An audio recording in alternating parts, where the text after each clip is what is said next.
Émission spéciale à la web radio Tilé, destinée aux communautés LGBT+, sur ces vidéos qui ont envahi les réseaux sociaux. Ici, la sécurité a été renforcée. Le Conseil national des droits de l'homme a été saisi de 42 cas d'agression.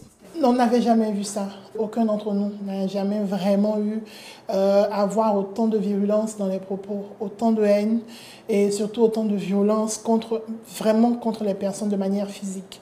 Je crois que cela part d'un certain amalgame de difficultés à faire la différence entre la pédocriminalité et les communautés LGBT. En Côte d'Ivoire, où l'homosexualité n'est pas pénalisée, le phénomène a pris de l'ampleur le mois dernier sur les réseaux sociaux.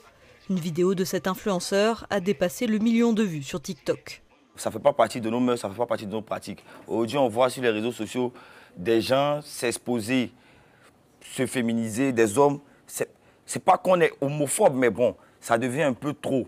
Et nous, franchement, moi, personnellement, j'ai décidé de prendre la parole concernant ce fléau-là et de dénoncer. Rapidement sont aussi apparus des appels à la haine, des messages de menaces et même des intox, des images sorties de leur contexte ou encore des montages. Ceux qui ouvrent leur compte à l'extérieur de la Côte d'Ivoire et qui animent pour le compte de la Côte d'Ivoire des influenceurs, bien entendu, pour avoir de la visibilité, avoir plus de monétisation, ils ont surfé sur la vague et c'est allé très haut. Et les gens repartagent automatiquement parce qu'ils sont choqués et parce qu'ils ont des prédispositions par rapport à leurs convictions. Et c'est cela aussi le but de la manipulation, de l'intoxication en matière de désinformation. Interrogé à l'issue du Conseil des ministres la semaine dernière, le porte-parole adjoint du gouvernement a rappelé les textes de loi. C'est le principe donc, de l'état de droit qui protège tous les citoyens et nul n'a le droit de se faire justice.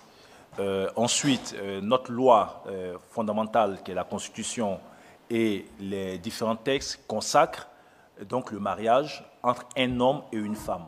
En Côte d'Ivoire, la communauté LGBT+ avait déjà été prise à partie par certains députés sur les réseaux sociaux en 2021.